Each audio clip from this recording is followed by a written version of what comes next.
Alright, so I just wanted to show you the garden in which, dogs are chasing the chickens, in which we are making soil. I call it my little hippie garden. There's nothing growing in it. The dogs are showing off for you. There's nothing growing in it right now because the goats would stick their heads in and eat out of it. So we're just kind of using it as our soil making garden, and I'll show you why. The chickens are busy at work. So you can see they're just in there totally scratching around and kicking the dirt around. It's great. I'll show you the soil. So this has been, I mean, I just did this last summer. I got some free rocks off of Craigslist. I think you saw them in our garden path video. But see, there's so much more here.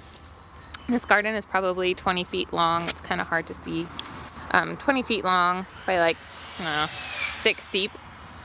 So what I do, you can see the goat pasture, or the goat barn over there. When I clean it out, I just bring the hay here. So it looks like normal hay. And then the chickens get in here and see how they've rooted around and mixed it all up for us. So I'll show you kind of, you know, here's the top layer of the hay. And then if you get down, Pat's just gonna help us dig. If you get down in here, it's turned into this great, beautiful soil. So I'm using that in all of my garden beds. I don't think that there's enough yet this year to really create a perfect, or like to go over all of our gardens just because we have so much garden space. But my hope is to just, this is going to be the place where I make all the soil.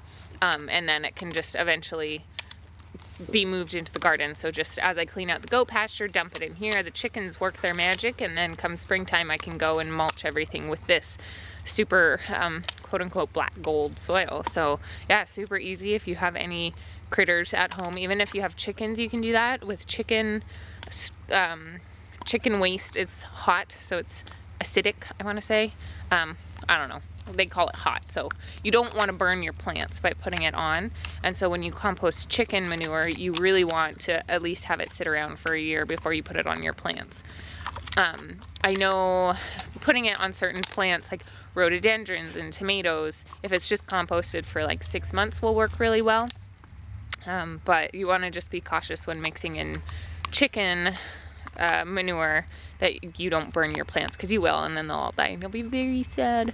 But yeah, so this is our little hippie wonderland garden of soil. I'm actually going to be taking these rocks and putting them out on our garden around the front of our yard, because I feel like, oh, this isn't really going to turn into something pretty or special anytime soon, so why waste these beautiful rocks here? Light? Yep. Okay. Okay, so here are the garden beds that Talon built. I wanted to show you the three-step process. Besides building the bed, the first step that I do is I put some cardboard down. I just got some boxes from work. There's lots of, you know, if you go behind stores and stuff, they generally have boxes, or you can ask people for boxes at grocery stores and stuff. They generally have some. So we laid down some cardboard, just flattened cardboard. That way, hopefully it'll choke out the grass from coming up.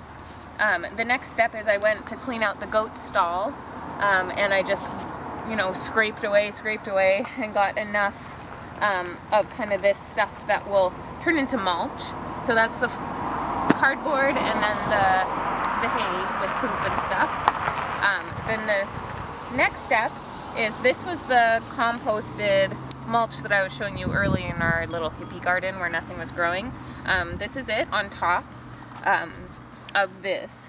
And then the last step is I mix in a little bit of our clay soil that we have from our mounds that we've been building.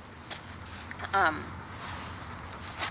little mound garden. So every time we dig up sod, there's just a ton of clay soil on the bottom of the grass. So I just scrape it off of there, and then I mixed it in. You can actually see, here's our friend the worm. So it's already got worms, it's healthy, it's happy. So this was what I did yesterday. So I'm gonna do the same to these two beds, and this long skinny one is gonna be for strawberries. This is one that Talon shows you when we were building it.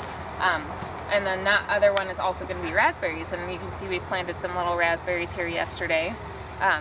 Yeah, so I'll show you once it's all done. Okay, so I put in all the dirt and everything so it's ready to be planted. And I was kind of taking for granted that people have planted before, have mothers who taught them how to plant.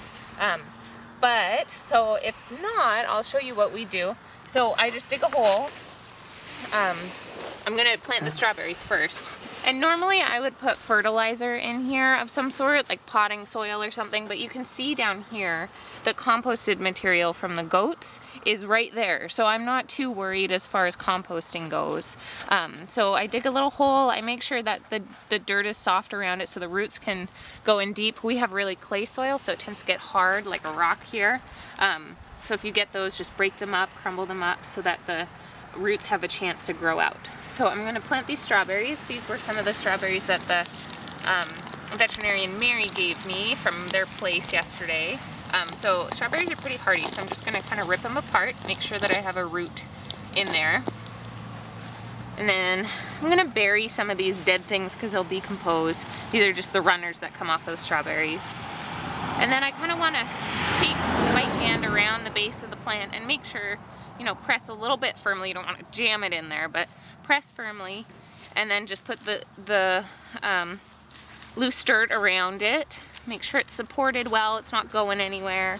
And then I like to sprinkle some dirt again because we have so much fertilizer under there from the goats. I'm not going to sprinkle anything around here, but sometimes I like to put potting soil or some sort of compost around the base so that when it waters it goes in, but I'm not too worried at this point. I think I would actually do more harm if I put compost on there. So I'm going to go ahead and plant this, and then the row of raspberries, I plant the raspberries in the same fashion. And then when it's all done, I'm going to give it a really good water.